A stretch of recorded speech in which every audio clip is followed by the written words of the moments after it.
नमस्कार। चेयरपर्सन के आज लिए संसद बहुत रिगार्ड है और आज से नहीं, मैं जया बच्चन वर्षों जी से जो बोले एक दो उनकी सप्ताह बहुत इज्जत पहले, करती उसका हूँ। मैं आपको उनके बारे वीडियो में हमने सुना रहा कुछ हूँ। नहीं कहा।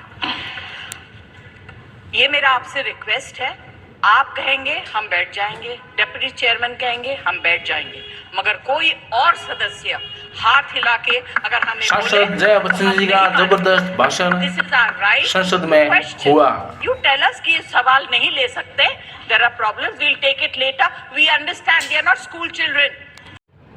हम स्कूल के बच्चे नहीं हैं।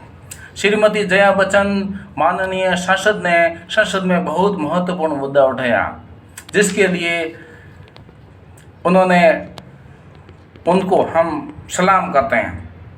उन्होंने बोला वरिष्ठ नागरिकों को मार डालो। सरकार को सभी सीनियरों को मार देना चाहिए, 65 वर्ष की आयु के बाद के नागरिक, क्योंकि सरकार इन राष्ट्र निर्माताओं पर ध्यान देने को तैयार नहीं है। क्या भारत में वरिष्ठ नागरिक होना अपराध है? भारत के वरिष्ठ नागरिक 70 वर्ष के बाद चिकित्सा बीमा के लिए पात्र नहीं है। उन्हें EMI पर ऋण नहीं मिलता, ड्राइविंग लाइसेंस जारी नहीं किया गया, उन्हें कोई काम नहीं दिया जाता है, इसलिए वे जीवित रहने के लिए दूसरों पर निर्भर रहते हैं।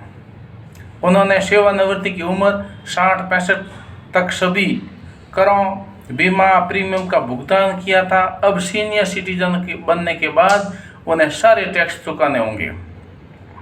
भारत में वरिष्ठ नागरिकों के लिए कोई योजना नहीं है। रेलवे हवाई यात्रा पर मिलने वाली 50% छूट भी बंद कर दी गई है। तस्वीर का दूसरा पहलू यह है कि राजनीति में विधायक, सांसद, मंत्री पद पर बैठे वरिष्ठ नागरिकों को असंभव लाभ दिया जाता है और उन्हें पेंशन भी मिलती है। मैं यह समझने में असफल हूँ कि अन्य सब कुछ सरकारी कर्मचारियों को छोड़कर समाज सुविधाओं को क्यों वंचित रखा गया है। सोचिए, अगर बच्चों को उनकी परवाह नहीं होती तो वे कहाँ जाएंगे? अगर देश में बुजुर्ग चुनाव में सरकार के खिलाफ जाएंगे तो इसका असर चुनाव नतीजों पर पड़ेगा और सरकार को इसका परिणाम भुगतना पड़ेगा। सीनियर्स के पास सरकार बदलने की ताकत है, उन्हें नजरअंदाज न करें। उनके पास सरकार बदलने का जीवन भर का अनुभव है, उन्हें कमजोर मत समझो। वरिष्ठ नागरिकों के लाभ के लिए बहुत सारी योजनाओं की आवश्यकता है। सरकार कल्याणकारी योजनाओं पर बहुत पैसा खर्च करती है, लेकिन वरिष्ठ नागरिकों के बारे में कभी ध्यान नहीं देती है।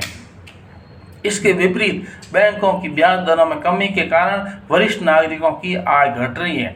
यदि उनमें से कुछ को परिवार स्वयं का समर्थन करते हैं तो अलग पेंशन मिल रही है, तो यह भी आयकर के अधीन है। इसलिए वरिष्ठ नागरिकों को कुछ लाभों पर विचार किया जाना चाहिए। 60 वर्ष से ऊपर सभी नागरिकों को पेंशन दी जानी चाहिए। सभी को हैसियत के मुताबिक पेंशन दी जाए। रेलवे, बस और हवाई यात्रा में रियायत हो। अंतिम सांस तक सभी के लिए बीमा अनिवार्य होना चाहिए। प्रीमियम का भुगतान सरकार द्वारा किया जाना चाहिए। वरिष्ठ नागरिकों के अदालती मामलों को शीघ्र निर्णय के लिए प्राथमिकता दी जानी चाहिए।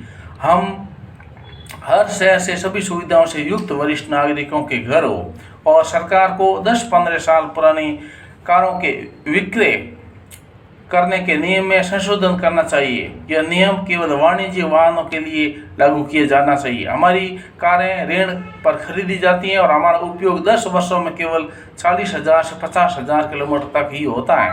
हमारी कारें नई जैसी अच्छी हैं। यदि हमारी गाड़ियां नष्ट हो जाती हैं तो हमें नई गाड़ी दी जानी चाहिए। मैं सभी वरिष्ठ नागरिकों और युवाओं से अनुरोध करती हूँ। श्रीमती जया बच्चन जी बोली, मैं अनुरोध करती हूँ कि वे सभी सोशल मीडिया पर इस बात को साझा करें। आशा करते हैं कि ये सरकार जो हर समय ईमानदार रहती हैं और सबका साथ, सबका विकास की बात करती हैं, उन लोगों को भलाई के लिए कुछ करेगी जिन्होंने राष्ट्र निर्माण में योगदान दिया और अब अपने चरम पर हैं। तो इस प्रकार से जया बच्चन जी ने पूरी संसद में सबको हिला के रख दिया। क्यों वरिष्ठ नागरिकों को मार देना चाहिए? ये सवाल बहुत एक सरकार को ही नहीं, पूरे देश को ये एक हिला देने वाला है, क्योंकि वरिष्ठ नागरिक हमारे माता पिता, दादा दादी और जो देश के लिए आज तक जितने काम किए वो उन्होंने किए।